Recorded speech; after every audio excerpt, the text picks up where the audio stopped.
Hello everyone, welcome back to my channel. I hope आप सभी लोग अच्छे और स्वस्थ होंगे।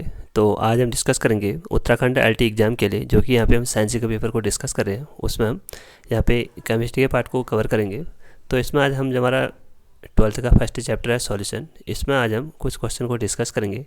ये सभी क्वेश्चन मैचिंग से रिलेटेड क्वेश्चन है, यानी वहाँ पे आपको question option A option B दिए होंगे, उनको आपको वहाँ पे मैच करना है। ये सभी क्वेश्चन इंपॉर्टेंट है, क्योंकि यहाँ पे आपको एक क्वेश्चन के साथ साथ और कितने क्वेश्चन आने की पॉसिबिलिटी है वो भी आपको यहाँ पे सीखने को मिलेंगे। तो आप सभी लोग लेक्चर के एंड तक बने रहिए। तो आइए डिस्कस करते हैं फर्स्ट क्वेश्चन से। तो यहाँ पे फर्स्ट क्वेश्चन है, कुछ डेफिनेशन से रिलेटेड है। यहाँ पे फर्स्ट क्वेश्चन है, match the item given in the column first and column second. First column और सेकंड कॉलम ये है। फर्स्ट कॉलम है यहाँ पे, उस पर लिखा है यहाँ पे सैचुरेटेड सॉल्यूशन। तो सैचुरेटेड सॉल्यूशन को समझने से पहले यहाँ पे हम 3 टाइप के सॉल्यूशन को डिस्कस करेंगे। आप सभी लोग इन सॉल्यूशन को लिख लें। तो यहाँ पे हम सॉल्युबिलिटी, यहाँ पे जो सॉल्युबिलिटी होती है, सॉल्युबिलिटी के अकॉर्डिंग हम सॉल्यूशन को 3 टाइप से डिवाइड करते हैं। सॉल्युबिलिटी क्या होती है, यानी किसी भी सॉल्यूशन में हम या सॉल्वेंट में कितने मैक्सिमम अमाउंट ऑफ सॉल्यूट को हम डिजोल्व कर सकते हैं at a given temperature, it is called solubility. ये 3 टाइप के होते हैं। एक होता है आपका सबसे फर्स्ट है सैचुरेटेड सॉल्यूशन, इसको आप नोट कर लेना यहाँ पे। और उसके बाद सेकंड है आपका unsaturated solution, and last is super saturated solution.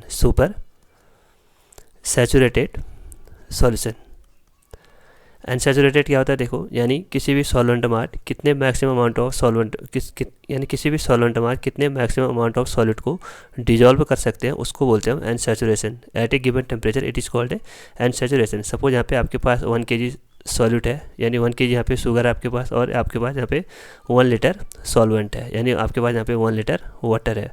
आपको क्या करना है, इस 1 kg सॉल्वेंट, इस 1 kg सॉल्यूट को यानी शुगर को इस 1 लीटर सॉल्वेंट में डिजोल्व करना है। तो आप क्या कर सकते हो, इसको जब तक मैक्सिमम अमाउंट तक डिजोल्व कर सकते हो, मैक्सिमम अमाउंट तक डिजोल्व कर सकते हो। तो यहाँ पे बोलते हैं हम अनसैचुरेशन की कंडीशन, यानी maximum amount of solute that can be dissolve in a given solvent eight a given temperature is called unsaturation. और सेकंड होता है आपका सैचुरेटेड यानी क्या हो गया, जहाँ पे आप किसी भी सॉल्वेंट में मैक्सिमम अमाउंट ऑफ सॉल्यूट को डिजोल्व नहीं कर सकते हो। यानी आपके पास यहाँ पे सॉल्यूशन है, यानी सॉल्वेंट है, इस पर आप सॉल्वेंट को ऐड कर रहे हो, इस पर आप सॉल्यूट को ऐड कर रहे हो। और एक कंडीशन ऐसी आ जाएगी जब आप इस पर सॉल्यूट को ऐड नहीं कर सकते हो, उसको बोलते हैं यहाँ पे सैचुरेटेड सॉल्यूशन। यानी maximum amount of solute that can not be dissolve in a given amount of solute at a given temperature is called saturated solution. और लास्ट होता है आपका सुपर सैचुरेटेड सॉल्यूशन क्या होता है, यानी maximum amount of solute, suppose आपके पास यहाँ 1 kg यहाँ पे आपके पास सॉल्यूट है, और यहाँ पे आपके पास यहाँ पे हाफ लीटर, या यहाँ पे लिख लो आप 2 लीटर आपके पास यहाँ पे क्या सॉल्यूट है, 2 लीटर यहाँ पे आपके पास सॉल्वेंट है। तो इस पर आप क्या करोगे, देखो ये सॉल्वेंट है और इस पर आप शुगर को ऐड कर रहे हो, ये सॉल्वेंट हो गया, और जिसको आप ऐड कर रहे हो गया आपका सॉल्यूट। तो इसमें क्या करते हो आप, maximum amount of solute that can be dissolve in a solvent eight a particular temperature. यानी आप यहाँ पे क्या कर रहे हो, यहाँ पे टेम्परेचर को हीट, जो भी सॉल्वेंट है उसको हीट करते रह रहे हो, यानी उसके टेम्परेचर को इंक्रीज़ करते रह रहे हो। अगर टेम्परेचर को इंक्रीज़ करोगे तो उसमें क्या होगा, जो सॉल्यूट है उसकी सॉल्युबिलिटी ईजिली इंक्रीज हो जाती है। ठीक, तो आई होप आप सभी को ये तीनों सॉल्यूशन समझ में आ गए होंगे। तो यहाँ पे फर्स्ट ऑप्शन है सैचुरेटेड सॉल्यूशन क्या होता है, maximum amount of solute that can be dissolve in a given amount of solvent eight a given temperature. तो यहाँ पे क्या लिखा है, ए solution which contain maximum amount of solute that can, यहाँ पे दैट कैन नॉट भी आएगा, that can not be dissolve in a given amount of solvent eight a given temperature, उसको बोलते हैं हम सैचुरेटेड सॉल्यूशन। ये वाली जो यहाँ पे डेफिनेशन दिया, ये होती है आपकी अनसैचुरेटेड सॉल्यूशन की डेफिनेशन।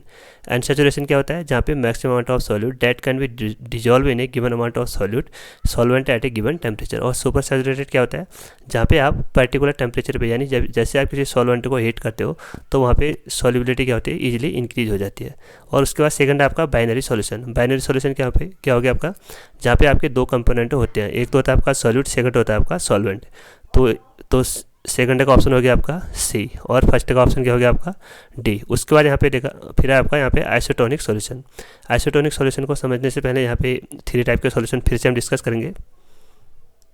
फर्स्ट है आपका यहाँ पे ये सभी सॉल्यूशन हम ऑस्मोटिक प्रेशर के अकॉर्डिंग डिफाइन करते हैं, ऑस्मोटिक प्रेशर के अकॉर्डिंग डिफाइन करते हैं। ऑस्मोटिक प्रेशर क्या होता है, यानी जब आप सॉल्वेंट के मूवमेंट को स्टॉप करने के लिए जो भी एक्स्ट्रा प्रेशर अप्लाइड करते हो उसको बोलते हैं हम ऑस्मोटिक प्रेशर। ये हो गया आपका, सपोज यहाँ पे आपका एसपीएम है। एसपीएम क्या होता है, सेमी परमेबल मेम्ब्रेन, यानी यहाँ पे एक सेलेक्टिव मेम्ब्रेन होती है जिसमें से हम सेलेक्टिव पार्टिकल को भी इस पर पास कर सकते हैं। और यहाँ पे आपने कोई प्रेशर लगाया, यहाँ पे आपने कोई प्रेशर लगाया जिसको हम पाई से डिनोट करते हैं। और यहाँ पे आपके पास है प्योर सॉल्वेंट और यहाँ पे आपके पास है सॉल्यूशन।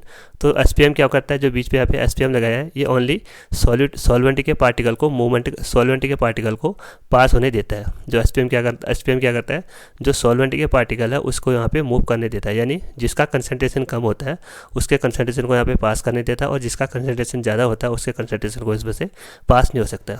तो इस सॉल्वेंट के मूवमेंट को स्टॉप करने के लिए, इस सॉल्वेंट के मूवमेंट यानी इसके फ्लो को स्टॉप करने के लिए जो हम सॉल्यूशन की साइड एक्स्ट्रा प्रेशर लगाते हैं, उसको बोलते हैं ऑस्मोटिक प्रेशर। उसको क्या बोलते हैं, ऑस्मोटिक प्रेशर। यह एक कॉलिगेटिव प्रॉपर्टी है। इसका यूज हम जो जितने भी हमारे पॉलीमर होते हैं उनका पॉलीमर और बायोमोलिक्यूल होते हैं उनका मॉलिक्यूलर मास को फाइंड आउट करने के लिए इसका हम यूज करते हैं। तो इसका एक फॉर्मूला होता है pi is equal to CRT। यहाँ पे पाई क्या है, osmotic pressure, C concentration, R gas constant है यानी यूनिवर्सल गैस कांस्टेंट है, एंड T एंड टेम्परेचर। तो इसको हम 3 टाइप से डिफाइन करते हैं, इसको हम 3 टाइप से क्लासीफाइड करते हैं। सबसे पहले होता है आपका आइसोटोनिक सॉल्यूशन, सेकंड होता है आपका हाइपरटोनिक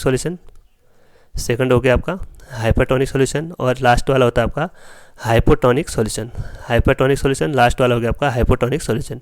तो सबसे फर्स्ट हो गया आपका isotonic solution, hypertonic solution and hypotonic solution. तो आइसोटोनिक सॉल्यूशन क्या होता है, जिसका सपोज आपके पास यहाँ पे दो कंपोनेंट है, एक है कंपोनेंट पाई 1 और दूसरा कंपोनेंट पाई 2। अगर इन दोनों कंपोनेंट का ऑस्मोटिक प्रेशर सेम होता है, तो उसको बोलते हैं हम आइसोटोनिक सॉल्यूशन, यानी जिसका जब दो कंपोनेंट में से दोनों का ऑस्मोटिक प्रेशर सेम होता है तो उसको बोलते हैं हम आइसोटोनिक सॉल्यूशन। सेकंड हो गया आपका हाइपरटोनिक सॉल्यूशन, एंड लास्ट है आपका हाइपोटोनिक सॉल्यूशन। सपोज आपके पास एक कंपोनेंट पाई 1 है और एक कंपोनेंट पाई 2 है। सपोज जो पाई 1 है उसका ऑस्मोटिक प्रेशर ज़्यादा है एज़ कम्पेयर टू पाई 2, तो जिसका ऑस्मोटिक प्रेशर ज़्यादा होता है उसको बोलते हैं हम हाइपरटोनिक सॉल्यूशन, और जिसका ऑस्मोटिक प्रेशर कम होता है उसको बोलते हैं हम हाइपोटोनिक सॉल्यूशन, उसको क्या बोलते हैं, हाइपोटोनिक सॉल्यूशन। तो आई होप आप सभी को ये तीनों सॉल्यूशन अब समझ में आ गए होंगे। तो यहाँ पे आइसोटोनिक सॉल्यूशन क्या हो गया, the solution having same osmotic pressure at a given temperature as that of the solution. ये हो गया आपका आइसोटोनिक सॉल्यूशन क्या हो गया, जिसका ऑस्मोटिक प्रेशर सेम होता है। यहाँ से एक क्वेश्चन और बनता है, pi is equal to CRT है, तो यहाँ पे हमने जो पाई को किसके अकॉर्डिंग डिफाइन किया है, ऑस्मोटिक प्रेशर के अकॉर्डिंग। तो यहाँ पे ऑस्मोटिक प्रेशर किसके डायरेक्टली प्रोपोर्शनल है, कंसंट्रेशन के। तो आप यहाँ पे बोल सकते हो the solution having same osmotic pressure as well as same concentration at a given temperature at that of the solution. ठीक, आई होप आपको समझ में आ गया। उसके बाद फिर आपका यहाँ पे हाइपोटोनिक सॉल्यूशन क्या होता है, जिस सपोज आपके पास दो कंपोनेंट है, अगर एक कंपोनेंट का ऑस्मोटिक प्रेशर ज़्यादा होता है तो उसको बोलते हैं हाइपोटोनिक, अगर एक का ऑस्मोटिक प्रेशर ज़्यादा होता है तो उसको बोलते हैं हम हाइपोटोनिक सॉल्यूशन। तो यहाँ पे the solution option B, a solution whose osmotic pressure is less than that of the another, इसको बोलते हैं हाइपोटोनिक सॉल्यूशन। तो हाइपोटोनिक सॉल्यूशन क्या हो गया, जिसका ऑस्मोटिक प्रेशर ज़्यादा होता है, यानी ये solution whose osmotic pressure is more than that of the another. And last है आपका सॉलिड सॉल्यूशन। सपोज यहाँ पे आपके पास एक आपका सॉलिड और एक आपका सॉल्वेंट है। तो यहाँ पे सॉल्यूशन किस टाइप का होगा, तो उसको यहाँ पे डिटरमाइन करता है सॉल्वेंट, अगर यहाँ पे सॉल्वेंट आपका सॉलिड है तो उसको बोलते हैं हम सॉलिड सॉल्यूशन। अगर यहाँ पे सॉल्वेंट आपका लिक्विड है तो उसको बोलते हैं हम लिक्विड सॉल्यूशन। अगर यहाँ पे सॉल्वेंट आपका गैस है तो उसको बोलते हैं हम गैस सॉल्यूशन।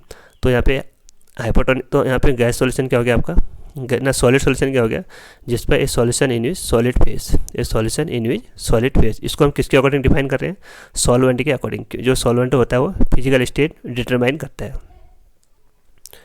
तो यहाँ पे सभी ऑप्शन हमने सॉल्व कर लिए। तो इसकी मैंने कोई डेफिनेशन भी लिखे हैं यहाँ पे, आप इनको नोट कर लेना, ठीक। तो उसके बाद यहाँ पे अगला क्वेश्चन देखते हैं, लास्ट क्वेश्चन।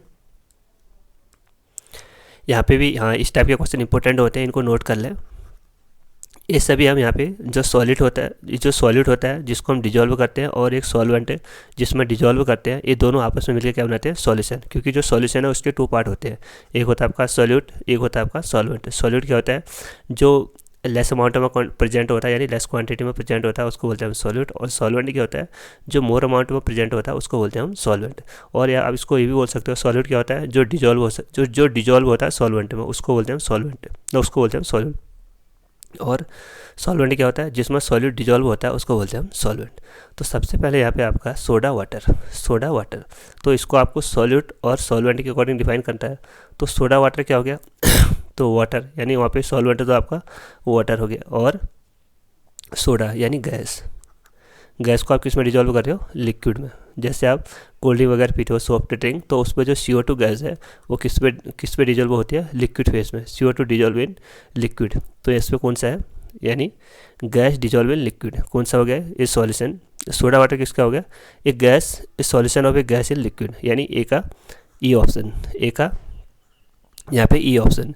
सेकंड है आपका शुगर सॉल्यूशन। शुगर सॉल्यूशन क्या हो गया, जिसमें सॉलिड क्या होता है आपका, जिसमें सॉलिड क्या होता है आपका, सॉलिड, यानी शुगर के क्रिस्टल सॉलिड पार्ट में होते हैं। और सेकंड है आपका सॉल्यूशन, उस पर सॉल्वेंट कौन सा होता है आपका, उस पर सॉल्वेंट लेते हैं हम लिक्विड, उस पर सॉल्वेंट लेते हैं हम लिक्विड। तो यानी ये solution of solid in liquid, ये solution of solid in liquid, यानी बी का, यानी सेकंड का सी ऑप्शन, सेकंड का सी ऑप्शन। उसके बाद यहाँ पे जर्मन सिल्वर, जर्मन सिल्वर क्या होता है, एक अलॉय होता है, जर्मन सिल्वर क्या होता है, एक अलॉय होता है, यानी यहाँ पे दोनों सॉलिड सॉलिड फॉर्म होंगे।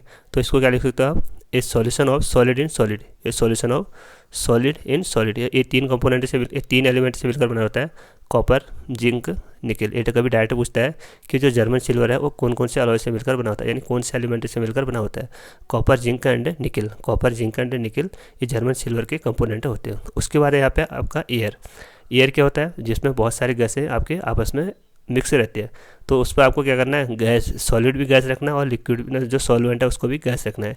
ये solution of gas in gas, ये solution of gas in gas. उसके बाद लास्ट है आपका hydrogen gas in palladium, palladium, palladium.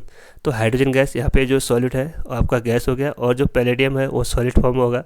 Palladium किस फॉर्म में होगा आपका, सॉलिड फॉर्म में। तो आप यहाँ पे क्या बोल सकते हो, ये solution of gas in solid, ये solution of gas in solid कौन से ऑप्शन में है, solution of gas in solid. तो ऑप्शन नंबर, यानी लास्ट का option number A is the right answer. तो आई होप आप सभी को ये समझ में आ गए होंगे। तो यहाँ पे हमने कुछ इसके एग्जांपल भी लिखे हैं सभी के, आप इनको नोट डाउन कर लें, ये सभी LT एग्ज़ाम के लिए मोस्ट इंपॉर्टेंट है, ठीक है।